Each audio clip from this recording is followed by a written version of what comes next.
अब देखिए ये स्लाइड नंबर क्या है जी। ये स्लाइड नंबर ऑलमोस्ट 24 है। इसमें हमने डिस्कस करना है कि फॉर एग्ज़ाम्पल इस a कमा b के ऊपर फंक्शन क्या हो रहा है, डिसकंटिन्यूअस है, और लेकिन पॉइंट के ऊपर फंक्शन डिसकंटिन्यूअस है लेकिन उसका लिमिट एग्जिस्ट हो रहा है। इसको किस तरह डिस्कस करेंगे, यानी फॉर एग्जांपल जब आपने फंक्शन आपका फंक्शन था एफ ऑफ एक्स वाई, ठीक हो गया। अब इस पॉइंट को पुट कर दे। इस पॉइंट को जब आप डायरेक्ट पुट करते हो तो यहाँ पे मसला बनता है।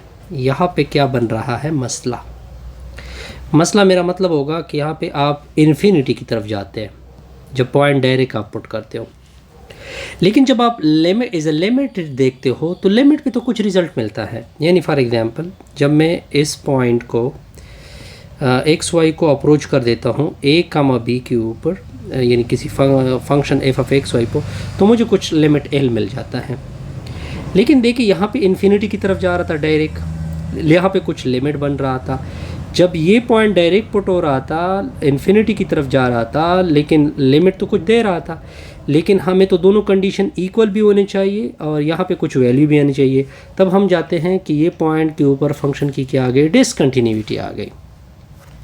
तो मसला हो गया। अब इस डिसकंटिन्यूटी को मैंने रिमूव करना है। इस डिसकंटिन्यूटी को मैंने क्या करना है, रिमूव करना है कि मेरा डायरेक्ट पे जो रिज़ल्ट था वो कुछ ना कुछ वैल्यू दे दे। अब इसके लिए हम क्या करते हैं, एक और फंक्शन को सब्स्टिट्यूट करते हैं, यानी एक और फंक्शन लेते हैं। फॉर एग्जांपल उस फंक्शन का मैंने क्या नाम रखा ताकि ये डिसकंटिन्यूटी क्या हो जाए, रिमूव हो जाए। तो मैंने फंक्शन इससे एक न्यू फंक्शन मैंने जनरेट किया एफ ऑफ एक्स वाई। फिर मैंने लिमिट को चेंज किया, लिमिट मैंने चेंज किया कुछ इस तरह से कि यू वी अप्रोच कर रहा है एक्स वाई को, एफ ऑफ यू वी हो जाएगा। मैंने फंक्शन किस तरह मॉडिफाई किया ताकि मेरी कंटिन्यूटी और डिसकंटिन्यूटी रिमूव हो जाए।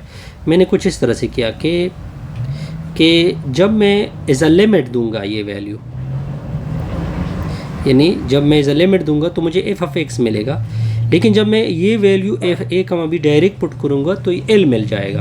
अब देखते जाइए। अब देखिए ये पॉइंट पहले तो कुछ इन्फिनिटी की तरफ जा रहा था, लेकिन जैसे ही मैंने यहाँ पे ये कंडीशन कुछ और मॉडिफिकेशन की तो मैंने डिसकंटिन्यूटी को बेसिकली क्या किया है, रिमूव किया है। तो इसके मेन मतलब कि डिसकंटिन्यूटी आप किस तरह रिमूव करेंगे ये आपको टेक्निक बताई जा रही है। अब देखते जाइए। अब देखिए हम इसके लिए क्या करते हैं, इसके लिए ये इस फंक्शन को लेते हैं। वैसे ये जनरल फंक्शन मेरे पास किस फॉर्म में था, अगर आपको याद हो 3xy², नीचे क्या था x² + y²। अब मैं जब xy नॉट इक्वल टू 0, मतलब ये xy अप्रोच कर रहा है 0 को, यानी डायरेक्ट 0 नहीं है, तो मैंने इसको सब्स्टिट्यूट किया एफ ऑफ एक्स वाई, ठीक हो गया। और जब मैंने डायरेक्ट पुट किया तो मैंने बस डायरेक्ट कहा कि इससे क्या रिज़ल्ट मिल रहा है, 0 मिल रहा है। यानी मैंने ट्रांसफर, वैसे अगर आप देखें लिमिट में, अगर आप इसको देखें लिमिट में, हम जब इस फंक्शन का लिमिट लेते थे, अगर आपको याद हो पीछे से, तो ये हमें 0 देता था।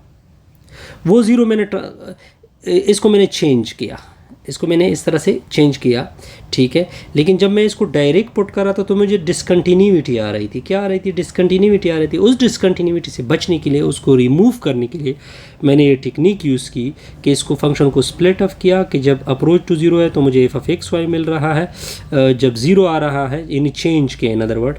तो इस तरह हम डिसकंटिन्यूटी को क्या करते हैं, रिमूव करते हैं। इससे हमारी ये वीडियो को